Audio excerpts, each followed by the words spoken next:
جو لوگ اللہ پر ایمان لائیں، کہیں کہ ہمارا رب اللہ ہے، پھر اس پر جم جائیں، ان پر فرشتوں کا نزول ہوتا ہے۔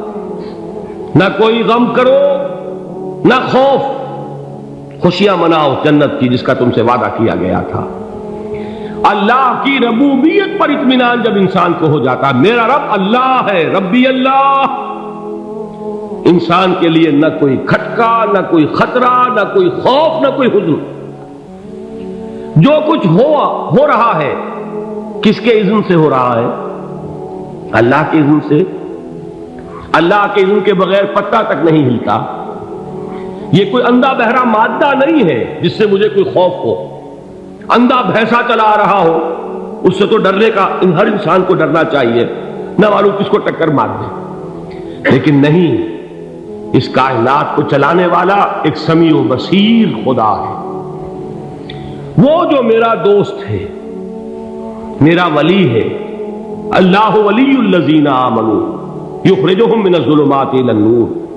اللہ اہل ایمان کا ولی ہے، ساتھی ہے، پشت پناہ ہے، مددگار ہے، حمایتی ہے۔ بتائیے جسے یقین ہو جائے کہ اللہ میرا مددگار، اللہ میرا محافظ، اللہ میرا پشت پناہ، اللہ میرا حمایتی، اس کے لیے کوئی خوف ہوگا؟ اس سے کوئی ڈر ہوگا؟ میں مثال دیا کرتا ہوں ایک بہت سادہ، پنجاب کے دیہات کی۔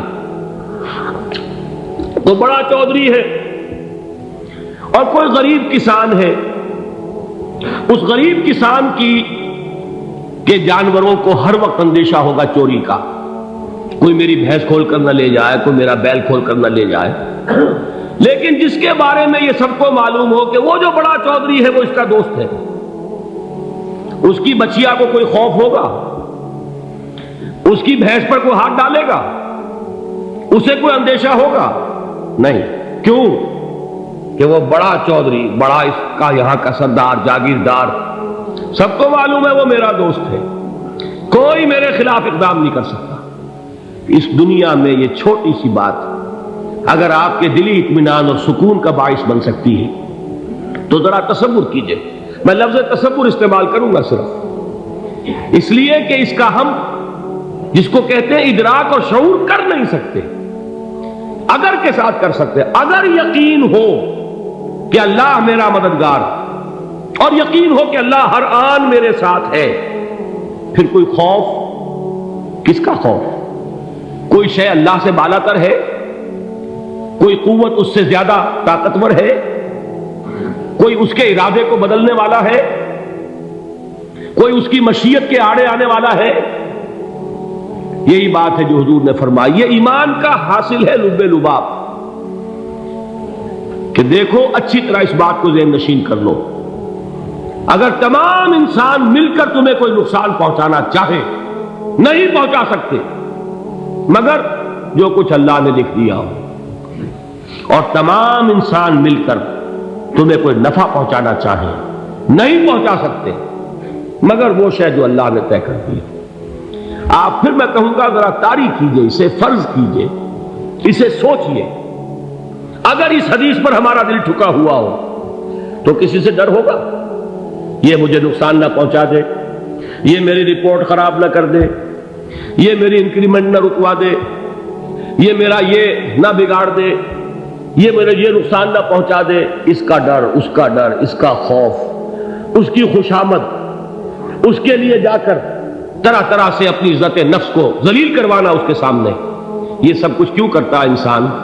جب سمجھتا ہے کہ اس کے ہاتھ میں میرا کوئی نفع ہے، اس کے ہاتھ میں میرے لیے کوئی ضرر ہے، یہ مجھے کوئی غضب پہنچا سکتا ہے، یہ مجھے کوئی نقصان پہنچا سکتا ہے، یہ میرا کوئی کام بنا سکتا ہے، یہ میری کوئی ضرورت پوری کر سکتا ہے، اسی کا نام شرک ہے۔ جہاں آپ نے یہ سمجھا کہ غیر اللہ کے اندر کوئی طاقت موجود ہے وہی شرک ہے۔ بتوں سے تجھ کو امیدیں، خدا سے نو امیدی، مجھے بتا تو صحیح اور کافری کیا ہے؟ شرک تو یہ ہے۔ جس پر بھی تمہیں یہ خیال ہے، کلمہ ہے یہ کلمہ سوم، لا حول ولا قوت الا باللہ، ذرا اس پر دل کو کبھی اگر آپ تصور کریں، پھر فرض کریں، دل ٹھک جائے، اس پر کوئی طاقت نہیں۔ یہی بات تھی جو شیخ عبد القادر جیلانی رحمۃ اللہ علیہ نے اپنی وصیت میں اپنے بچے سے کہی. 11ویں دینے والے ہیں، لیکن حضرت شیخ عبد القادر جیلانی کی وصیت اور تعلیمات کو کتنے لوگ ہیں کہ جانتے ہو؟ یہ جن مقامات تک پہنچے ہیں وہ کس چیز کی بدولت پہنچے؟ انہوں نے جو پیغام دیا وہ کیا تھا؟ اے میرے بچے، جس طریقے سے قرآن مجید میں حضرت لقمان کی نصیحتیں جو ہے نقل کر دی گئی ہیں، میں یہ عرض کروں گا بالفرض اگر قرآن حضرت عبد القادر جیلانی کے بعد نازل ہوا ہوتا تو شیخ عبد القادر کی یہ نصیحتیں بھی قرآن میں درج ہوتی. اتنی اونچی نصیحتیں ہیں. اے میرے بچے، اس حقیقت کو ذہن نشین کر لے، لا فاعل فی الحقیقت ولا مؤثر الا اللہ. اس کائنات میں نہ کوئی فاعل حقیقی ہے نہ مؤثر حقیقی ہے سوائے اللہ. کسی شے میں کوئی تاثیر نہیں اگر اللہ نہ چاہے. آگ جلا نہیں سکتی اگر اللہ نہ چاہے. پانی ڈبو نہیں سکتا اگر اللہ نہ چاہے. زہر ہلاک نہیں کر سکتا اگر اللہ نہ چاہے. کوئی چیز فائدہ نہیں پہنچا سکتی اگر اللہ نہ چاہے. تو در در پہ کیوں سر جھکاتے ہو؟ در در پر کیوں جبیں سائی کرتے ہو؟ سب کے سامنے کیوں ہاتھ پھیلاتے ہو؟ ایک اللہ سے مانگو. ایک اللہ کے سامنے زمین پر اپنی جبین رکھو. لا فاعل فی الحقیقت ولا مؤثر الا اللہ. نظر آتا ہے ہمیں کہ پانی پیاس بجھا دیتا ہے. پیاس بجھانے کی صلاحیت پانی میں نہیں ہے، اللہ کے اذن سے. کھانا بھوک مٹا دیتا ہے. بھوک مٹانے کی صلاحیت کھانے میں نہیں ہے، اذن رب میں. دیکھیے یہی یقین تھا. حضرت موسیٰ علیہ السلام کا واقعہ یاد کیجئے. سامنے سمندر آ گیا ہے. قوم دیکھتی ہے پیچھے کہ گرد و غبار کا طوفان. معلوم ہوا کہ فرعون اپنے لشکر سمیت آ گیا. لشکر جب چلتا تھا تیز رفتاری کے ساتھ تو گرد و غبار کا جو طوفان اٹھتا تھا اس کا تصور کیجیے. اور لمحہ بلمحہ وہ قریب آ رہا ہے. پوری قوم نے کیا کہا؟ اے موسیٰ انا لمدرکون. اے موسیٰ ہم کو پکڑے گئے. قرآن مجید میں تو یہاں وہ باتیں نہیں لکھی ہیں، لیکن تورات میں یہ درج ہے کہ بنی اسرائیل جھگڑنے لگے، دست و گریبان ہو گئے موسیٰ کے ساتھ. موسیٰ نے یہاں مروایا لا کر، اس سے تو ہم ہی بہتر تھے.